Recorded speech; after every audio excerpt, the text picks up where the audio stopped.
வணக்கம் students. Next நம்ம பார்க்க போகிறது வாப்னிக் செர்வோனென்கிஸ் விசி டைமென்ஷன். இந்த ஷார்ட்டாக விசின்னு சொல்லுவோம். சரி, இந்த விசி டைமென்ஷன் நம்மளுக்கு என்ன கொடுக்கும்னா ஒரு குறிப்பிட்ட ஃபங்க்ஷன்ஸ், அந்த ஃபங்க்ஷன்ஸ் பேர் வந்து எஃப் ஆஃப் ஆல்ஃபா. இதை தான் ஃபேமிலி ஆஃப் ஃபங்க்ஷன்னு சொல்லுவோம். ஒரு ஃபங்க்ஷன், அந்த ஃபங்க்ஷன்ஸ் வந்து அதால் எவ்வளவு கெப்பாசிட்டியை வந்து தாங்க முடியும், ஓகேங்களா, காம்ப்ளெக்சிட்டி, அதை மெஷர் பண்ணுறதுக்கு தான் நம்ம இந்த விசி டைமென்ஷன் சொல்லுவோம். So VC dimension is the measure of the complexity or capacity of a set of functions. Example பண்ணும்போது உங்களுக்கு ஈஸியாக புரியும். அது மட்டும் இல்லாமல் ஒரு டேட்டாவை, அதாவது ஒரு டேட்டா செட் இருக்குங்க, அந்த டேட்டா செட்டை எந்த அளவுக்கு நம்மளால் கிளாஸிஃபை பண்ண முடியும், அது இந்த விசி டைமென்ஷன் மூலிமா நம்ம தெரிஞ்சுக்கலாம். It del us how many different ways a model can classify data. சரி, இப்போ விசி டைமென்ஷனுக்குன்னு ஒரு வேல்யூ இருக்குது, அதிகமான வேல்யூ, கம்மியான வேல்யூ. ஸோ அதிகமான வேல்யூ வந்துச்சுன்னா நம்மளுக்கு நிறைய பேட்டர்னில் அது ஃபிட் பண்ண முடியும், கேன் ஃபிட் மெனி பேட்டர்ன்ஸ். மாடலும் நம்மளுக்கு ஃப்ளெக்சிபிளாக இருக்கும், ஓகேங்களா. இதுவே விசி டைமென்ஷன் வேல்யூ கம்மியாக இருந்துச்சுன்னா நிறைய பேட்டர்னை ஃபிட் பண்ணாது, மாடல் ரொம்ப சிம்பிளாக இருக்கும், நம்மளுக்கு ஈஸியாக இருக்கும் அப்சர்வ் பண்ணுறதுக்கு. Next concept shattering.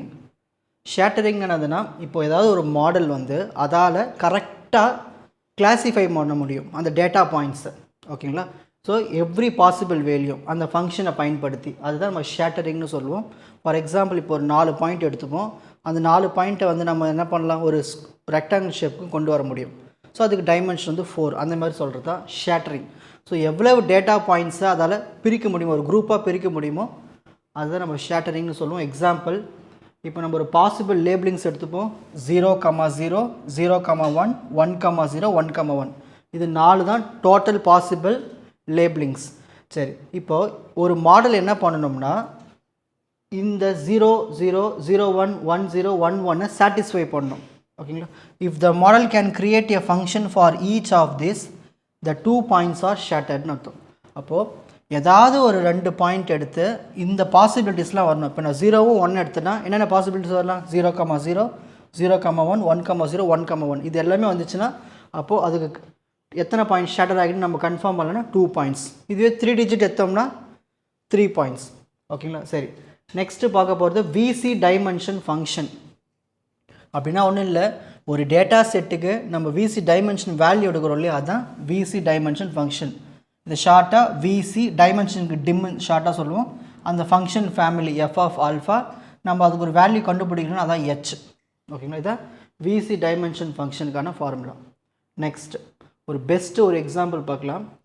ஒரு ஃபைனைட் கான்செப்ட் கிளாஸ் ஒன்று எடுத்துப்போம். அந்த கிளாஸ்க்குள்ளே C1, C2, C3, C4 இருக்குது.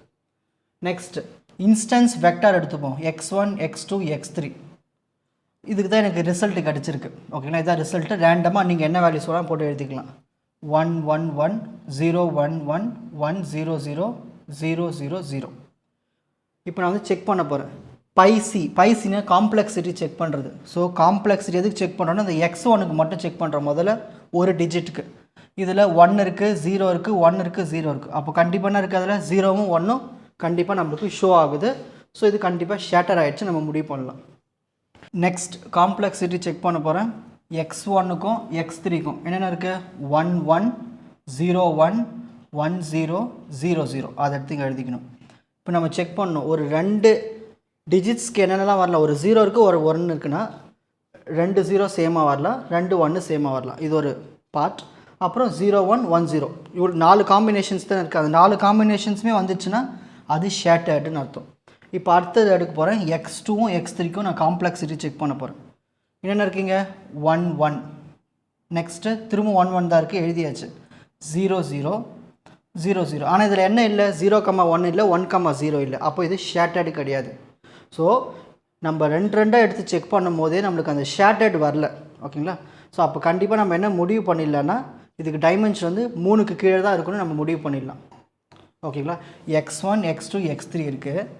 நம்மளுக்கு வந்து 2, 2 நம்ம எடுத்து செக் பண்ணும் போதே ஷேட்டர் வரலன்னா அப்போ கண்டிப்பாக அந்த டைமென்ஷன் வந்து 3க்கு குறைவாக இருக்குன்னு ஒரு கன்ஃபர்மேஷன் பண்ணலாம். இப்படி தான் இந்த ஷேட்டர்டு நாட் ஷேட்டர்டெலாம் கண்டுபிடிப்போம். நெக்ஸ்ட் விசி டைமென்ஷனுக்கு இன்னொரு எக்ஸாம்பிள் பார்க்கலாம். Axis aligned rectangles. அதாவது இஃப் யூ பிக் 5 பாயிண்ட்ஸ், ஏதாவது ஒரு 5 பாயிண்ட் பிக் பண்ணிக்கோங்க, அதில் 4 பாயிண்ட்ஸ் மட்டும்தான் நம்மளுக்கு ரெக்டாங்கிள்னுடைய பவுண்ட்ரி நம்ம என்ன பண்ண முடியும்னா டிஃபைன் பண்ண முடியும். இந்த spelling mistake boundary of a rectangle. The fifth point cannot be arbitrarily labeled while keeping others are correctly enclosed. இப்போது இது ஸ்டெப் பை ஸ்டெப்பாக போகலாம். ஃபஸ்ட்டு ஒரு பாயிண்ட்டு மேப் பண்ணுது, அப்புறமா 2 பாயிண்ட் மேப் பண்ணுது, அப்புறம் 4 பாயிண்ட் மேப் பண்ணுது, இன்னொரு பாயிண்ட் நம்மளுக்கு தனியாக இருக்கும் 5வது பாயிண்ட். அப்போ இது ஒரு ரெக்டாங்கிள் ஷேப்புக்குள்ளே வருது. அப்போ இது நம்ம டைமென்ஷன் என்ன சொல்லலாம்னா 4. ஏன்னா இது ஈஸியாக கிளாஸிஃபை பண்ணியாச்சு, இது ஒரு ஷேப்பாக. அதான் விசி டைமென்ஷன் ஈக்குவல் டு 4. நெக்ஸ்ட் இதனுடைய அட்வான்டேஜஸ் பார்க்கலாம். helps prevent overfitting by measuring model complexity. So இந்த overfitting இருக்கிறதெல்லாம் நம்ம ரிமூவ் பண்ணிடலாம், ஓகேங்களா, ப்ரிவெண்ட் பண்ணிடலாம். எதனால இந்த விசி டைமென்ஷனுக்கு ஒரு வேல்யூ இருக்கும் 1 2 3 4. ஸோ அதிகமாக போகும்போது தான் இந்த பிரச்சனைலாம் நம்மளுக்கு வரும். அது எல்லாமே இதில் ஓவர் கம் பண்ணிடலாம் இந்த விசி டைமென்ஷன் கான்செப்டை பயன்படுத்தி.